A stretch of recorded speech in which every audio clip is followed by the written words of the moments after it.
Bueno,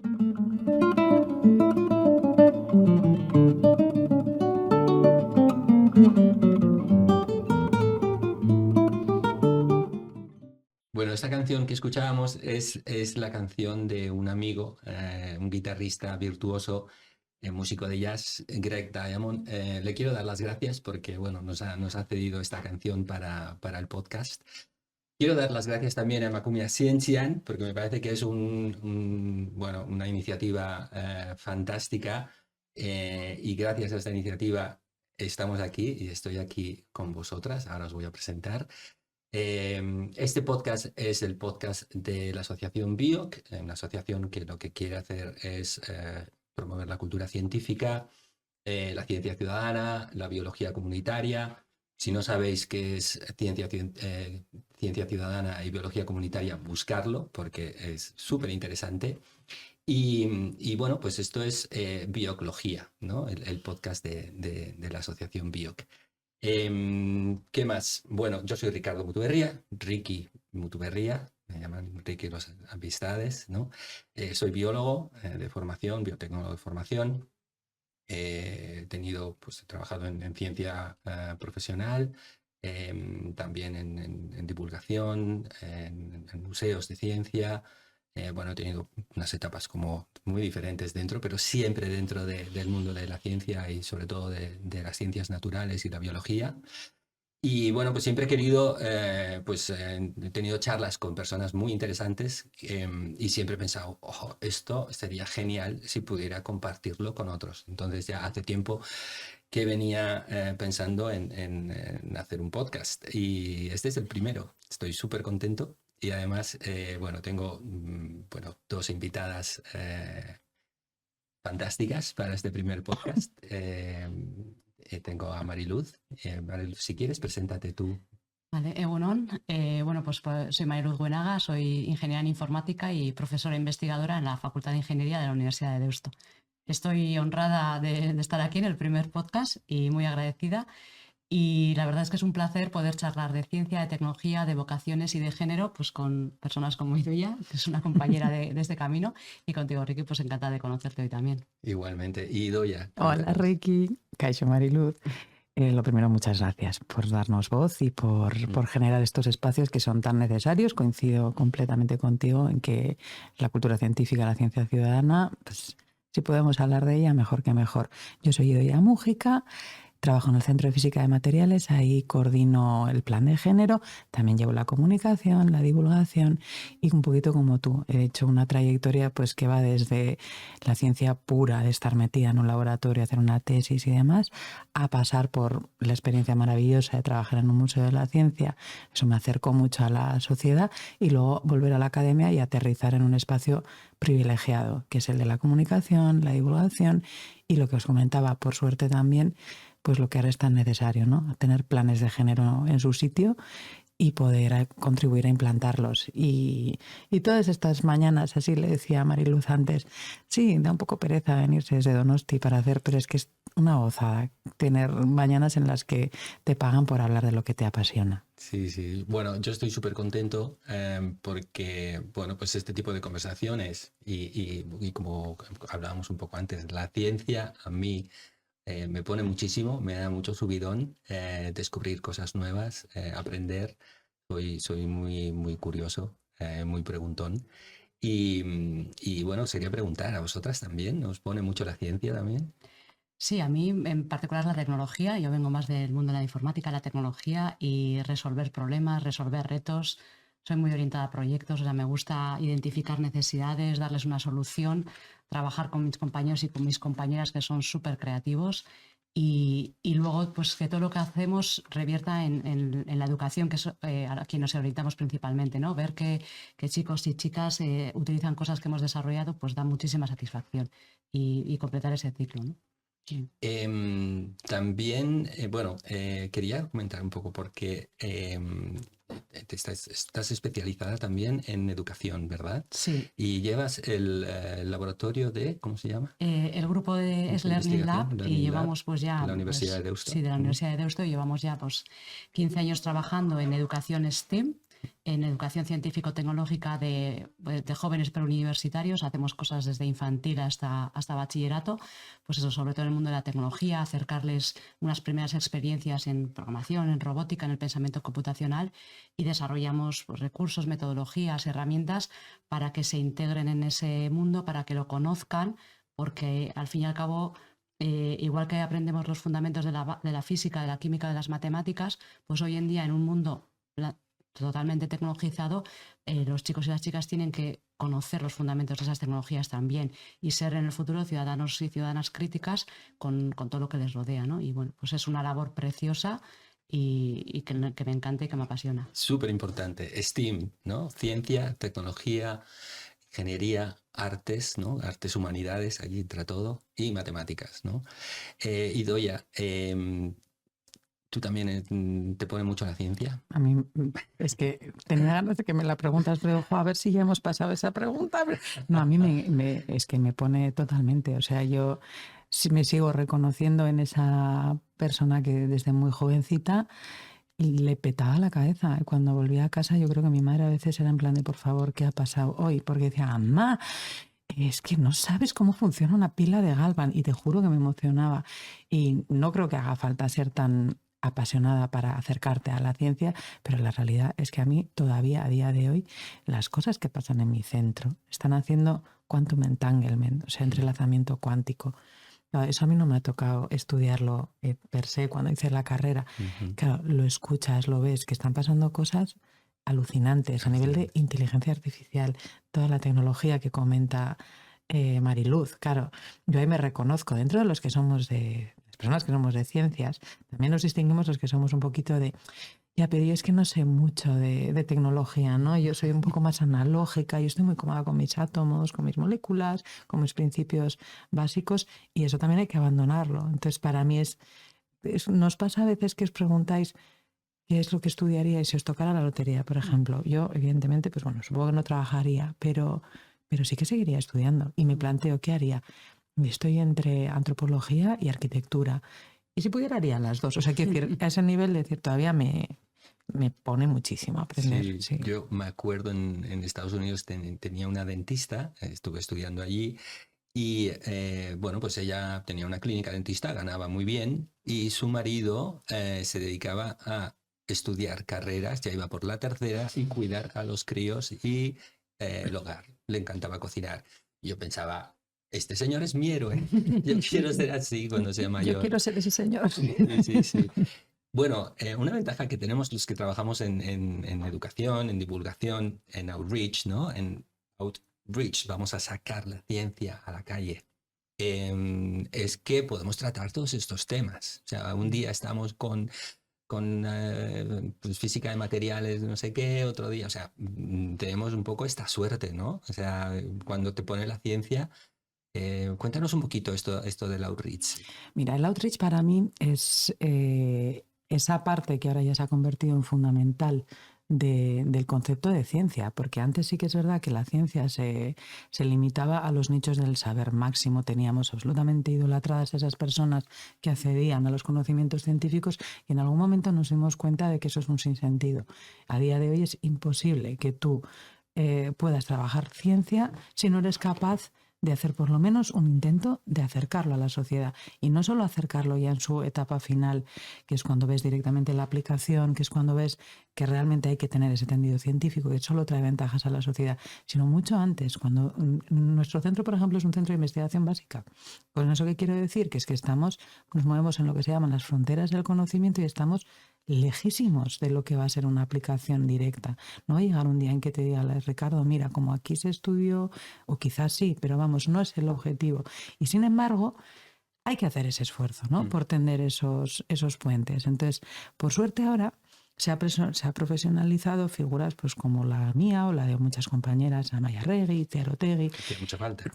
Sí, que se han dado cuenta de que no puede caer ese peso directamente en el personal científico. ¿Por qué?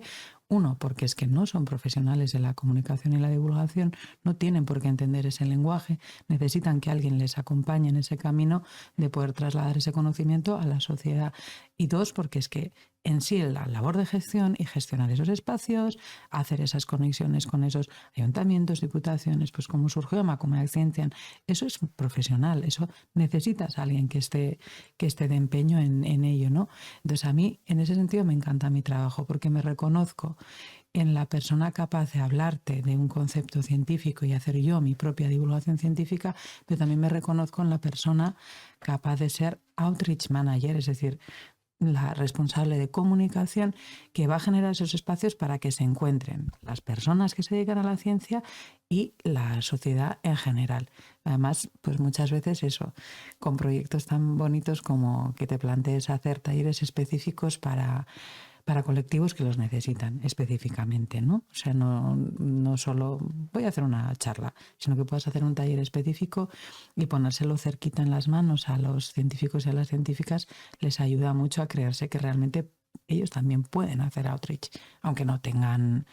Muchas veces les da vergüenza, muchas veces piensan eso, que tienen que ser capaces de hablar en radio o hablar en público y luego se reconocen en eso, en un taller, en un espacio súper bonito, súper cercano, que igual no tiene ni por qué hablar específicamente de su ciencia, sino de algo que a ellos les apasiona de la ciencia. Un concepto muy básico, pues yo qué sé, la densidad, lo que fuere.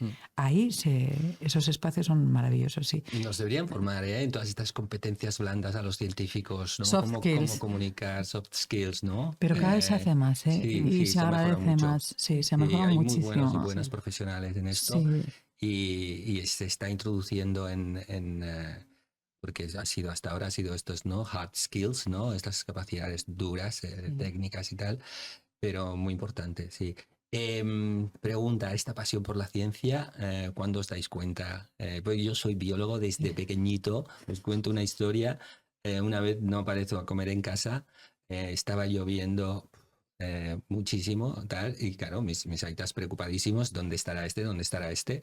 Bueno, sale mi aita, hace el recorrido de casa a Icastola, ¿no? A la escuela, y ahí me encuentra bajo la lluvia, afortunadamente debajo de una gabardina, viendo una araña tejer la tela. Y yo ahí, sentado. Entonces, mi aita me dice, bueno, ya no te da tiempo de venir a casa a comer, vas de vuelta a Icastola, ¿no? Pero es que, bueno, pues me quedaba fascinado con estas cosas, ¿no? ¿Cuándo surge a vosotras la fascinación? Bueno, pues yo no tengo, o sea, yo tenía vocación de hacer medicina desde los 5 años, porque tuve un accidente y bueno, quería ser cirujana estética o plástica. Lo tenía claro y me encantaba, hasta que en tercero de Bupocou, pues la orientadora me lo cambió en un tita, pues nos puso la carrera de medicina como algo inalcanzable, larguísimo, larguísimo, y yo no sé si tenía una mentalidad muy práctica que dije, no, pues voy a hacer otra cosa. Y cogí informática, la verdad no sé muy bien por qué, porque tampoco teníamos ordenador en casa ni lo queríamos, pero dije, mira, pues informática suena bien, me gustaban las matemáticas, evidentemente, y la ciencia y resolver problemas, había tenido un juego de electrónica, y luego también, pues un poco la carrera docente, pues lo mismo, por una carambola, yo no quería dar clase, o sea, yo recordaba mis épocas de instituto y decía, yo lo último que quiero hacer, porque además no estudias informática para dar clases, yo lo último que quiero hacer es dar clases. Pero según salí me ofrecieron dar clases en la universidad y mira, aquí estoy. Y estoy encantada de todas esas carambolas que han ido surgiendo. Entonces no tenía una vocación clara de informática, desde luego. La tenía de medicina, pero mira. Bien, me gusta que haya salido este tema porque es una pregunta recurrente de cuando hacemos las visitas escolares en el centro, por ejemplo. Y los dos perfiles vuestros son maravillosos porque es el caso de la pasión innata y el caso de la trayectoria de decir, bueno, es que tampoco pasa nada si no tienes clara tu vocación desde el nacimiento. Entonces, yo estoy un poco entre las dos, porque sí que me reconozco en esa niña curiosa. Yo me inventé un verbo que era molinar escarabajos. Era yo le daba la vuelta al triciclo y cogía escarabajos, los ponía y me encantaba ver cómo pues Newton funcionaba siempre. Tú ponías el escarabajo, le hacías girar y pum, se caía y pum, me podía pasar horas molinando escarabajos. Y luego también me reconozco en eso que dices tú, ¿no? De decir, bueno, llega un punto que yo voy a tener que elegir qué hacer y Y ahí sí que estuve muy claro que quería ser química, pero creo que más por cabezonería, porque mi profesora de química era muy dura y a mí me gustaban mucho los retos. Entonces, para mí lo importante es eso, por lo menos lo que les intentamos transmitir a las personas que vienen a nuestro centro muy jóvenes. No pasa nada si no tienes una vocación súper clara. Al contrario, también vale, perfecto, si la tienes. Y si en ese camino la vida te acompaña y te llega a donde tú aspiras a ir, genial. Pero si no, disfruta del camino porque seguro que merecerá la pena. Voy a aprovechar para hacer una pregunta. Estaba pensando igual hacerla más adelante. A nosotros cuando me preguntan si BIOC está para fomentar vocaciones científicas, yo suelo decir que no. Yo digo que BIOC está para dar la oportunidad para que cualquiera, ¿no? Independientemente de la edad, pero obviamente trabajamos mucho con jóvenes, con niños y niñas, prueben hacer ciencia, para que puedan probarlo y puedan decir, esto me gusta o esto no me gusta tanto. ¿Qué opináis? ¿Tenemos que fomentar vocaciones y Pues yo, fomentarlas en las mujeres, en como las diría chicas? que me alegro de que hagas esta pregunta. A ver, yo llevo muchos años ya trabajando en fomentar las vocaciones científico-tecnológicas, especialmente entre las chicas. Me he encontrado por el camino también en charlas más o menos formales e informales como una gran resistencia o movimiento contra la palabra vocación, entendiéndola como algo religioso. Bueno, yo no la entiendo así, yo entiendo vocación como algo que te apasiona, que te mueve. Y yo un poco en la línea que tú dices, yo en todas las iniciativas, en todos los proyectos que participo, los que he impulsado, siempre digo que yo no quiero convencer a nadie. Yo no quiero convencer a ningún chico, ninguna chica de que estudie ni una ingeniería, ni unas matemáticas, ni una física, nada, sino que conozca mejor la ciencia y la tecnología, que conozca qué implica estudiar o dedicarse a estas profesiones, que lo conozca de la mano de profesionales cercanos, es decir, de personas que nos movemos por su entorno más cercano, no esos gurús, esas figuras idolatradas, ¿no? Y que con todo ello y sin los condicionantes propios de no soy capaz, es muy difícil, esto no es para mí, o sea, liberándote de todo eso, elijas aquello que quieras hacer. Entonces, si una persona antes de participar en Emakume Ciencia, Inspira, me da igual, siempre digo, quieres ser periodista y después de haber participado en todas esas iniciativas sigue queriendo ser periodista, está genial, pero que no lo descarte porque no lo conoce, porque no sabe lo que es, porque tiene una idea como muy sesgada de qué es dedicarse, por ejemplo, a la informática, ¿no? Pues es programar videojuegos, ya, bueno. Eso y mil cosas más. Entonces, estoy totalmente de acuerdo con lo que dices y lo de fomentar vocaciones tiene muy mala prensa porque parece que eso que queremos, pues eso, convencer o llevar al rebaño a una serie de estudios en particular, ¿no? Y por mi parte, nada más alejado de la realidad. Yo estoy muy en la línea y le sumaría dos cosas. Una, efectivamente, que más que generar vocaciones científicas, lo que tenemos que hacer es prevenir que no nos perdamos a personas en el camino porque, por lo que tú decías, Mariluz, que puedan percibir la ciencia como algo que les resulta imposible o ajeno. A esas sí que hay que intentar no perderlas, pero no es generar una vocación, sino es prevenir que no la pierdan, ¿no? Y la otra es, me pongo en el otro lado. A mí me ha pasado que gente que está metida en la etapa investigadora, en etapas duras, postdocs y demás, que no tienen claro ni su propio futuro en ciencia. Hay un grado de incertidumbre terrible en este país. Y le estás pidiendo a esa gente que lance un mensaje de anímate a estudiar ciencia cuando están en unas situaciones, pues en nuestro entorno todos sabemos lo competitivas que son las carreras, en muchos casos, sobre todo en la academia, por suerte cada vez hay más alternativas tecnológicas, hay más alternativas que todavía desde la academia están vistas, fíjate, como si fuera el abandono de la ciencia pura. Es que esto es increíble, pero hay un marco se está ampliando, ¿no? Cuando tú estudias una carrera de ciencias, las opciones que tienes, y no tiene que ser necesariamente, ni muchísimo menos ya no que seas premio Nobel, sino no tienes por qué terminar de catedrático. Esto está cambiando.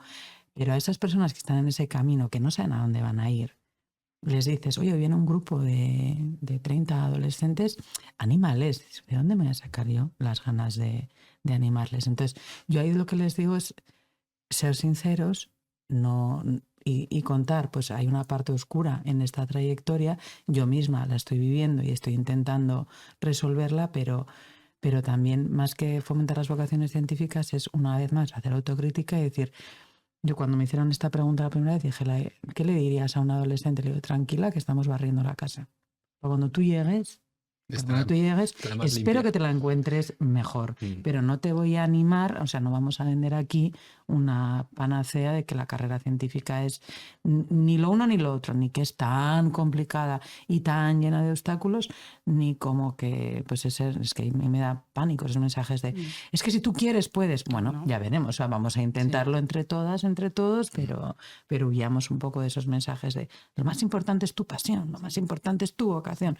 Bueno, sí, pero también que el sistema esté preparado para cuando tú llegues con todas tus ganas, también es importante. Y el sistema requiere de personas con formación STEAM. En la industria hay preocupación. Pero claro, a las mujeres se les ha dicho siempre, tú tienes que ser monja, tú tienes que ser madre, tú tienes que ser esposa, tú tienes que ser ama de casa. Igual tenemos que tener un poco de cuidado ahora a la hora de decirles, tú tienes que ser científica. No debe ir quizás por ahí la cosa, ¿no? Sino generar esas oportunidades para que a través de una formación y una educación que genera todas estas oportunidades, pruebes y elijas lo que tú crees que es lo tuyo. Yo creo que la clave va a ser cuando podamos decir alto y claro que elijas ser científica no va a significar que renuncies ni a ser amiga, hija, madre si te apetece, tía si te apetece, que quede muy claro que la carrera científica deja espacio a la persona, que vas a poder desarrollarte como persona. Y ese es un mensaje que desde Macumea Ciencia en el año pasado lo quisimos decir alto y claro, y además no solo para las mujeres, sino para el futuro perfil de persona científica que nos queremos imaginar, ¿no?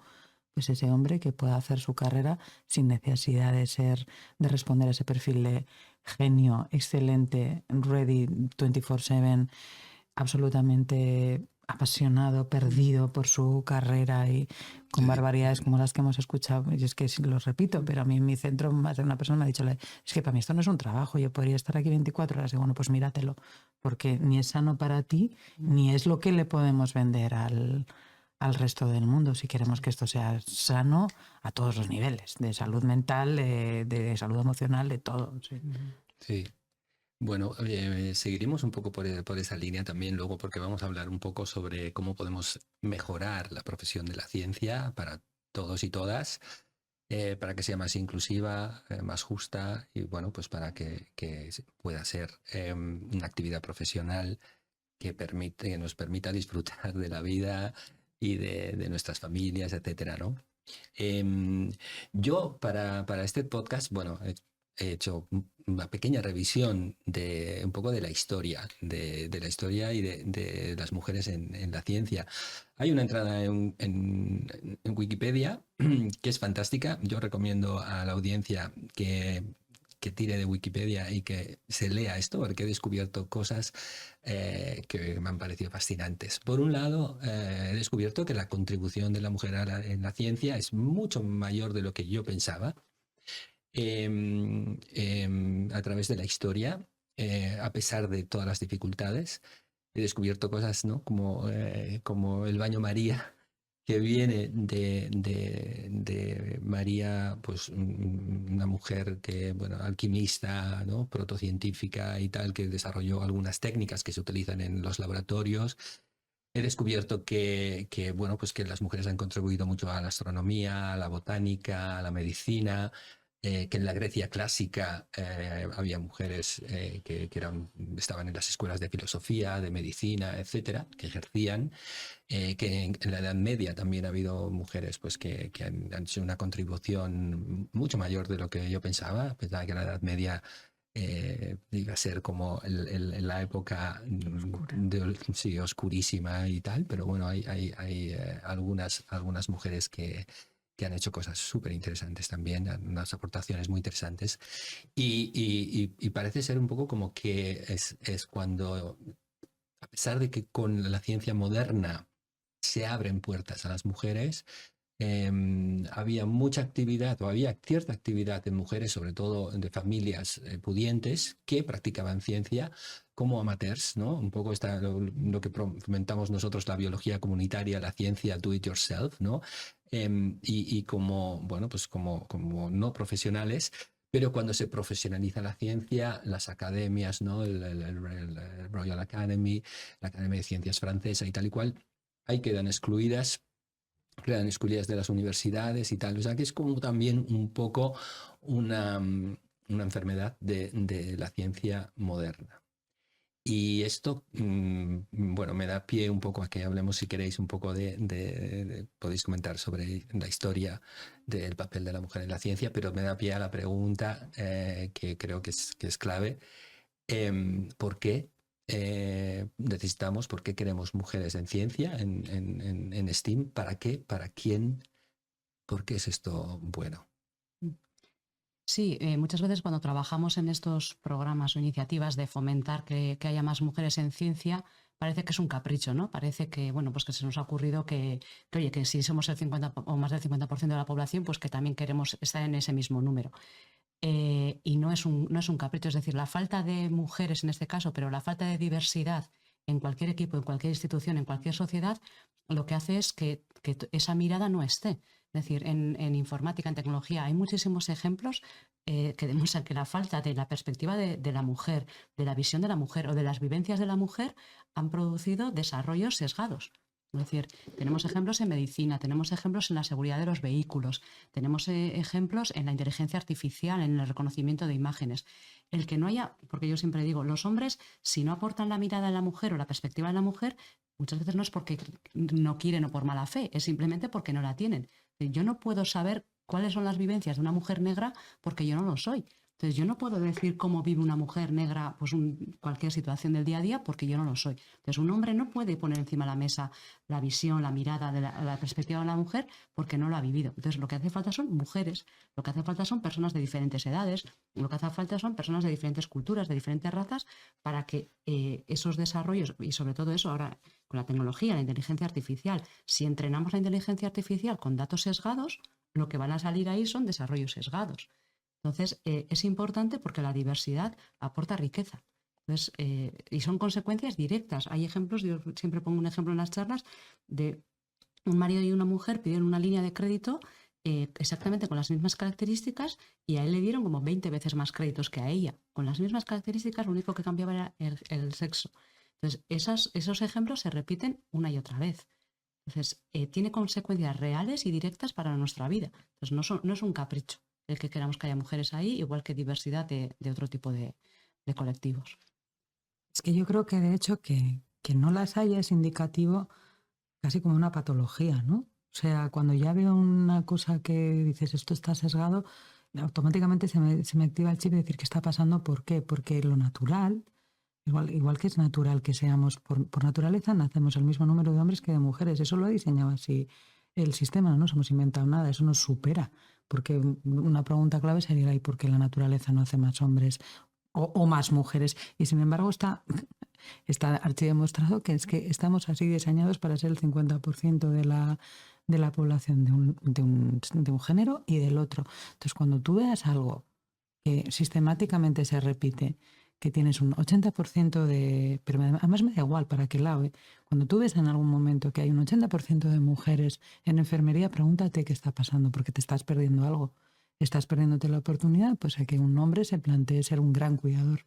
Se plantea hacer esa labor que es fundamental, que lo fue en la pandemia y que lo fue... Y estoy segura que a muchísimos hombres se sentirían maravillosamente felices en ese rol. Claro, siempre pasa que lo tratamos desde el lado de decir ¿qué gana el sistema si están las mujeres? Y evidentemente gana un montón de cosas. Pero es que te diré más, ¿qué se pierde si no es así, no? O sea, ¿qué estás perdiendo? ¿Qué oportunidad estás perdiendo de ampliar el foco y de garantizar que todo el mundo tiene las mismas oportunidades? Y lo digo lo de los hombres porque al final, para nosotras, esto lo hablamos muchas veces, es casi ya agotador que tengamos que estar nosotras con la mochila y decir, venga, vamos a copar todos los puestos, Yo tengo muchas ganas de que la pregunta sea al revés, es decir, ¿dónde faltan los hombres? ¿Dónde estáis? ¿Qué estáis haciendo? qué labores no hemos sabido valorar, porque un dato que nos dieron el día pasado en Emakunde me dejó blanca, yo no lo había pensado nunca. Cuando las mujeres llegan a copar esos puestos, ya que haya paridad, automáticamente esas profesiones se degradan. O sea, este es un problemón. Porque sí. Y esto es un problemón y Emakunde ya lo está analizando, porque al final dices, venga, vamos a luchar, vamos a conseguir que la sociedad sea 50-50. Yo ya estoy un poco más relajada en ese tema porque me preocupa mucho más cómo está ese sistema que cuáles son los números. Es decir, es un sistema sano, me voy a repetir mucho con este tema, pero ha pasado en medicina. Antes, ¿cómo era la figura del doctor? La figura del doctor era incuestionable. La figura del doctor ganaba muchísimo dinero. La figura les llamaban doctores sin serlos, os hablo de los médicos, porque eran hombres. A día de hoy, en medicina, hay tantos hombres como mujeres. ¿Qué ha pasado con ese puesto? Ese puesto se ha desprestigiado.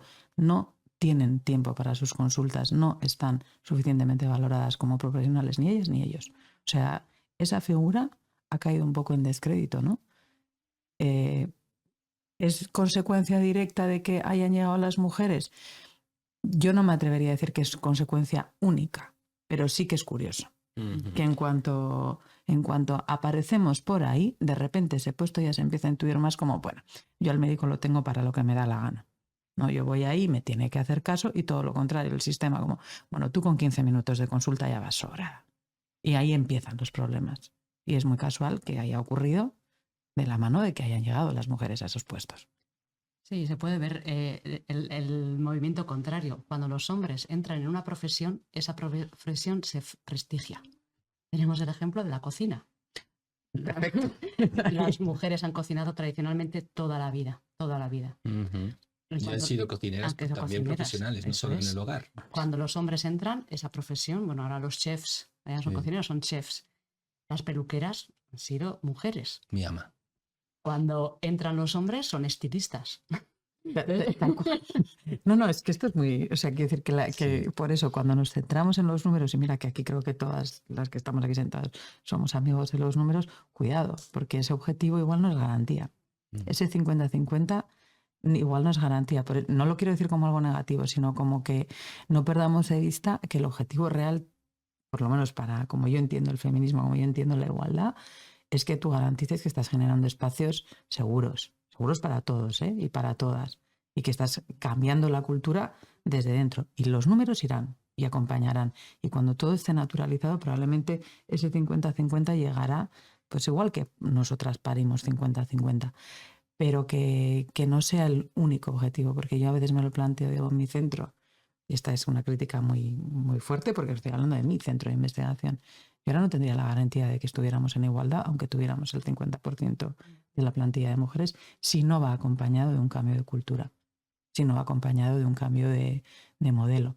Él podría catapultarlas a los puestos de responsabilidad. Que puede ser 50-50, pero los puestos de responsabilidad estar copados por hombres. Bueno, en enfermería también leí que muchos puestos de responsabilidad copados por hombre, a pesar de que mayoritariamente son mujeres, ¿no? En medicina, yo recuerdo la foto, también la he puesto en alguna charla, el porcentaje de mujeres que estudian enfermería pues debe ser cerca del 80% con respecto a chicos. Pero sin embargo, los directores o presidentes de los colegios oficiales de medicina de toda España prácticamente eran hombres, y la foto era pues prácticamente todo hombres, colegios oficiales de medicina de España. ¿De enfermería? De medicina. De medicina. O de medicina, porque medicina también eso pues está copado por mujeres, pero los puestos de responsabilidad no. Y ahí está pues la trayectoria profesional, ¿no? Porque hablamos de vocaciones, pero una vez que la mujer tiene la vocación, estudia y inicia una carrera, pues luego hay otra serie de condicionantes, ¿no? Y luego la gran pregunta, no estamos ahí porque no nos vemos capaces, porque no nos facilitan, porque el suelo es pegajoso, porque el techo es de cristal, o también porque somos suficientemente inteligentes como para no querer aspirar a puestos que son absolutamente absorbentes y que no te van a permitir tener una vida plena con tu conciliación si deseas hacerla, o con tu carga de cuidados, que es la que más, la que menos lo tiene. Me da igual si hablamos de sus padres, si hablamos de su entorno, de su pareja, lo que sea. No creo que conozca a una mujer que no tenga alguna carga de cuidado, y por suerte cada vez más hombres. Entonces la pregunta para mí siempre es la de habrá muchas personas que no lleguen porque es que el sistema no está ayudando a que llegues a los puestos de liderazgo, pero habrá muchas mujeres que por el camino digan no compensa, Sí, por no supuesto. compensa, y cada vez más hombres que digan no compensa. Entonces, replanteémonos también esas figuras de liderazgo, ¿no? Nuevas formas de liderazgo, Sí. creo que no me estoy inventando nada. Sí. O sea, cuando Y hablamos de de soft dedicación al skill, trabajo. sí, o sea, eso tiene que estar ya en el core de Sí, tu plan como de comentabas trabajo. antes, ¿no? La carrera académica o cualquier carrera profesional de estas hipercompetitivas y de grandes puestos de responsabilidad son personas, o el imaginario que tenemos es de personas dedicadas en cuerpo y alma a su trabajo. 14 horas al día, fines de semana, vacaciones para escribir un paper, para gestionar un proyecto multinacional. Entonces, claro, si tú quieres que tu profesión sea compatible con tu vida, pues no puedes competir con gente que dedica ese número de horas, porque solamente por número de horas es que te van a superar. Entonces, no es que no seas capaz, es que, pues eso, alguien que dedica el doble de tiempo que tú, pues va a hacer el doble de cosas. Entonces, pues ahí, pues eso, renuncias y dices, pues mira, pues yo aquí estoy bien y estoy feliz como estoy con una profesión, pero que tengo una vida además de mi profesión. Es que esto es un melón, ¿eh? Porque es que sería cargarnos el sistema de... Bueno, pues estáis tocando muchos melones, muchos melones. Me gustaría hacer un poco de análisis digno de estudio en lo que has mencionado. Mujeres entran en mayor porcentaje en ciertas profesiones y se desprestigian las profesiones. Me gustaría ver estudios y sobre esto. Habéis hablado también sobre conciliación. Entonces, vamos a hablar un poco también sobre cómo podemos cambiar el sistema, la cultura en general y la cultura del mundo de la ciencia, cómo podemos mejorarla y cómo podéis mejorarla las mujeres teniendo más representación, ¿no? Estando más presentes y más puestos de toma de decisiones, ¿no? Dentro de la ciencia. Y el tercer melón es el de la ciencia es objetiva, el método científico es lo mejor que tenemos. Yo soy un gran defensor de la ciencia, del método científico, pero el sesgo está ahí, el sesgo de género puede introducirse en muchos momentos, desde qué investigo, qué conclusiones saco de mis resultados. Bueno, y quiero contar un ejemplo para entrar quizás en este melón. He tenido la fortuna de participar en un proyecto de ciencia ciudadana. Trabaja ciencia ciudadana. Es algo que se hace poco, que hay pocas instituciones aquí en Euskadi, en el País Vasco. Bueno, pues nos llaman de Navarra Biomed para echarles una mano con un proyecto de ciencia ciudadana sobre lactancia, el dolor en la lactancia y abandono de la lactancia. Este proyecto para mí ha sido como, me ha abierto los ojos porque son cosas que sé, que conozco, que he leído y tal, pero hasta que te sumerges en ello, pues no. Primero quiero dar las gracias al equipo de Navarra Biomed y al equipo de Bio, bueno, todo mujeres, que era yo el único chico que ha trabajado en este proyecto, súper profesionales, ha sido una gozada. Pero ¿qué es lo que he visto? Porque claro, cuando invitamos a mujeres a ser científicas ciudadanas, a contribuir, a co-crear un proyecto y a contribuir a hacer ciencia con sus, aportando datos, aportando experiencias, ¿no? Dando testimonios de esa realidad, pues me he dado cuenta de ese abandono que hay en la medicina, en la biomedicina, sobre dolencias que sufren las mujeres, como son las dolencias asociadas al dolor en la lactancia. Y pues ahí podemos ampliar a endometriosis, a menstruación, podemos ampliar a menopausia. Entonces, eso para mí ha sido como, me ha abierto los ojos. Me gustaría que comentéis un poco cómo podemos empezar a cambiar la ciencia y cómo podemos también mejorar la idea, esta idea que tenemos de que la ciencia es perfecta, exacta, maravillosa y tal y cual y objetiva. ¿Qué hacemos al respecto? Sí, bueno, a ver, empezando por el final, a ver, la ciencia es un método, como tú dices, que es pues que tiene sus virtudes, pero no es un método perfecto. Entonces, bueno, pues hay que conocerlo y hay que saber pues a qué tipo de verdades o a qué tipo de resultados nos lleva y tomarlos como son, ¿de acuerdo? Es pues digamos, pues de los menos malos sistemas que conocemos. En cuanto a lo que comentas del sesgo en la investigación, pues yo me voy a ir a 2 ejemplos del principio y del final, ¿no? Como comentabas. El que se ha investigado tradicionalmente, pues la mujer ha estado muy, muy apartada de la investigación. Comentas ejemplos médicos, ¿no? ¿Cuántas veces a las mujeres van y vamos a la consulta y se nos achaca todo al estrés, a la ansiedad? Entonces, no se profundiza más allá de eso. Y mujeres que terminan con patologías graves porque es que estás nerviosa, es que tienes ansiedad y no te miran más allá de eso. Te mandan a casa con algún tranquilizante, que hagas meditación y no miran más allá de eso. Y eso ha sido durante siglos y eso sigue pasando. ¿A cuántas mujeres mayores, pues eso, les van y no es que lo que tienes son nervios, lo que tienes es ansiedad? Entonces, hay que poner encima de la mesa todos los problemas de salud que afectan a la mujer en exclusiva o que afectan de manera diferente a la mujer que a los hombres, porque también tradicionalmente se ha investigado al hombre porque pues biológicamente es más estable que las mujeres y da menos problemas que las mujeres. Entonces vamos a investigar a los hombres y luego lo que investigamos con los hombres o los resultados lo aplicamos a las mujeres, le cambiamos el sexo y ya pues nos vale. Y se ha demostrado que no es así. Y luego me voy al final, ¿no? La divulgación de los resultados científicos. Cuando divulgamos los resultados científicos de forma sesgada, cuando no divulgamos, comentamos antes, ¿no? Cuando un estudio da que no hay diferencias entre hombres y mujeres en alguna característica, eso no se publica porque no es de interés.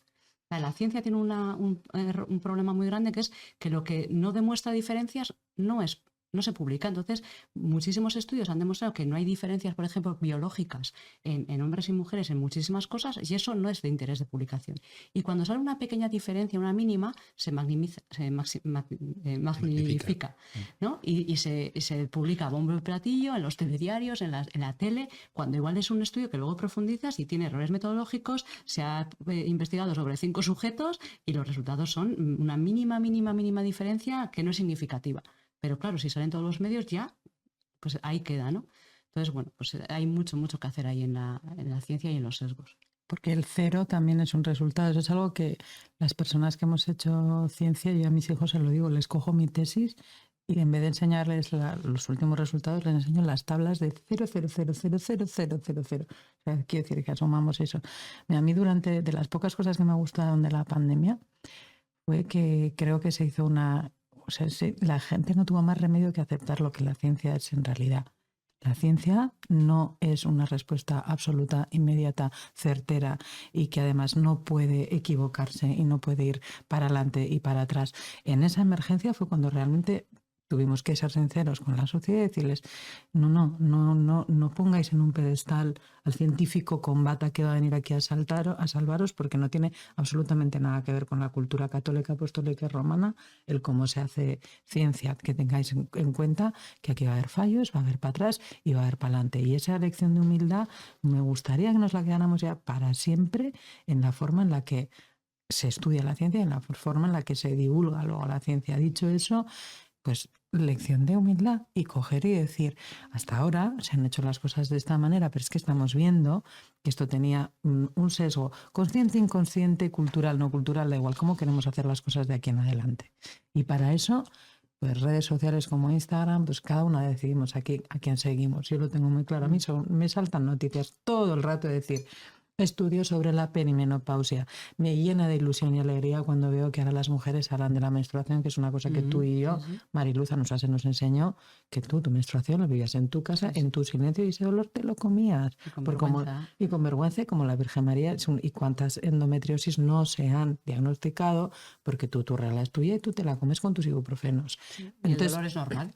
Todo eso, de verdad que soy súper optimista de ver, porque es que lo estoy viendo, cómo está cambiando. Y ahora estoy viendo que en el centro donde yo trabajo, que hay una plantilla de 70 personas, son investigadores predoctorales, y cuando ellas llegan y dicen, pues, tengo el día torcidísimo porque es que a la noche me ha bajado la regla, y lo dicen así, en la cafetería. Echenique o les da igual. Y eso ya... O sea, esos cambios son los que me llenan de ilusión y es un ejemplo anecdótico, pero creo que es extrapolable porque esas mujeres van a hacer ciencia.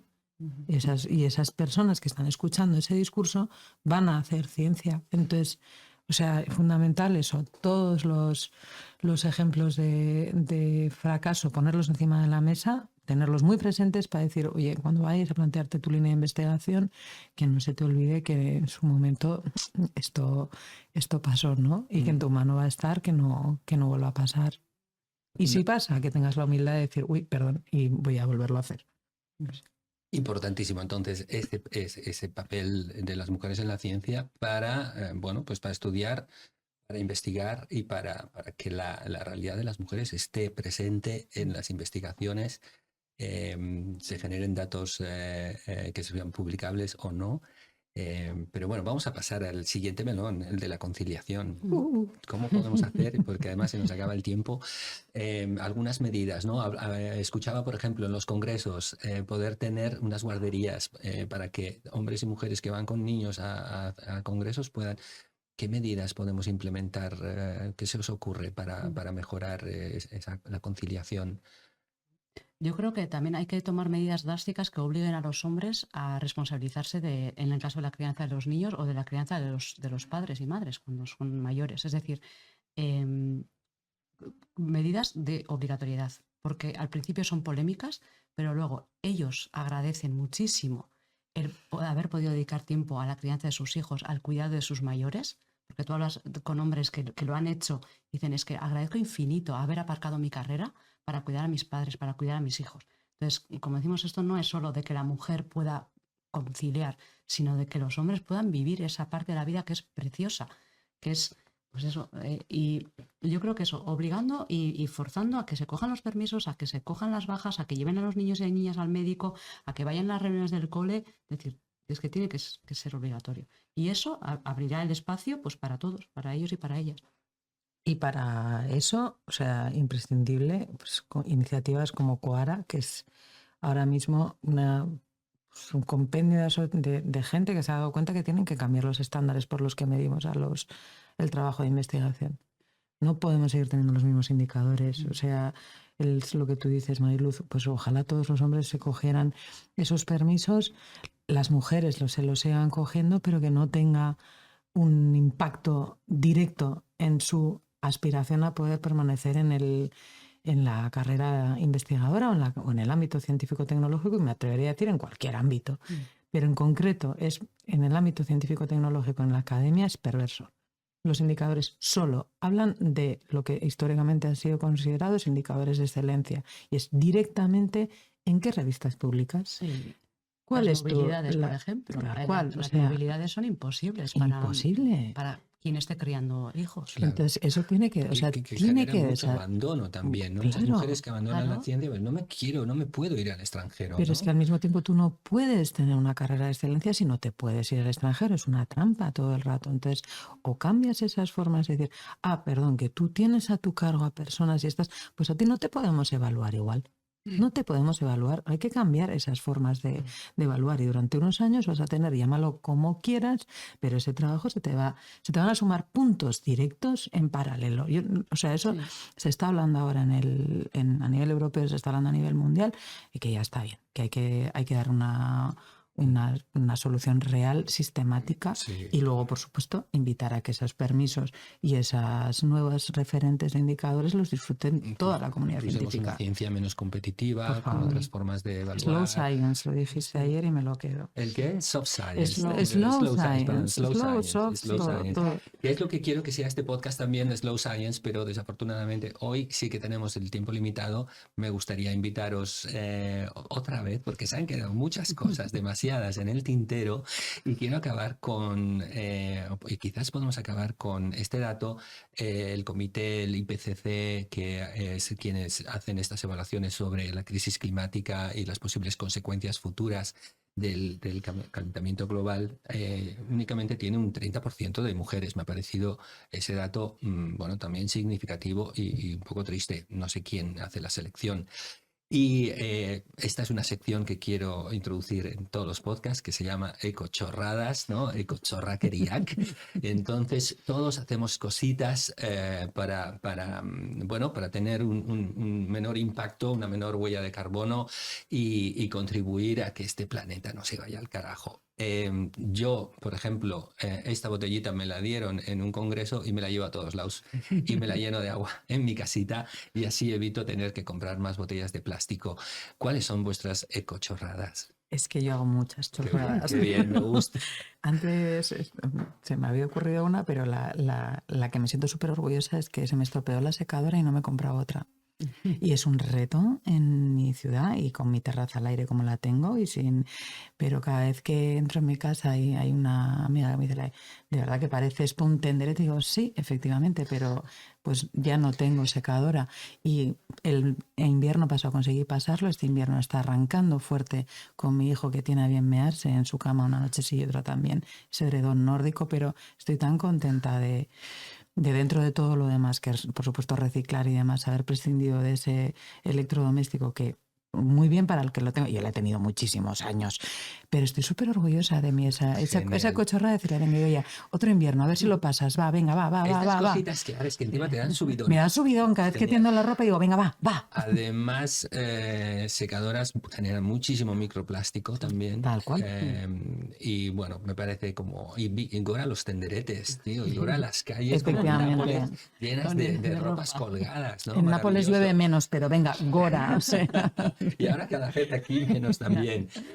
Pues yo pensando, me he dado cuenta de que llevo en el coche, no sé, 4 o 5 o una semana cables y cosas que estoy esperando el día que me dé por pasar por un Garbigune para echarlos. Entonces los meto en el coche pensando cualquier día me acordaré de pasar por el Garbigune y dejarlos. Y mientras tanto ahí están, pero no los tiro a la basura. Vivan esos cables en el coche. Muy bien. Fantástico, genial. Bueno, pues se nos han quedado temas como ambientes tóxicos, ¿no? El Me Too en el mundo de la ciencia o bueno, como que vaya creciendo un poco en todos los ámbitos profesionales. Se han quedado muchas cosas, pero os invito a volver. Cuando queráis, porque lo hemos pasado bien y me gustaría tratar estos temas con vosotras en más profundidad y con más tiempo, Slow Science. Y nada, daros las gracias por haber venido. Ha sido un gustazo teneros aquí en este primer podcast, que espero que haya muchísimos de la Asociación BIOC, de Bioclogía. Y nada, pues no sé si queréis decir algo. Que muchas gracias y que muchísima suerte, que estoy segura de que te veré de maravilla. Ha sido una gozada hablar contigo, Ricardo. Genial. Y que haya suerte con este podcast, de verdad, y lo escucharemos. Suscribo 100%. Muchísimas gracias, enhorabuena a la asociación y un placer, un rato súper agradable. Y me alegro tantísimo de que gracias a esto nos hemos conocido. Sí, eso de es. De verdad. Pues sí. Pues bueno, pues con esto nos despedimos por hoy y espero poder volver a teneros aquí cuando queráis. Esta es vuestra casa. Es que recasco. Suey. Oye, qué bien. Bueno.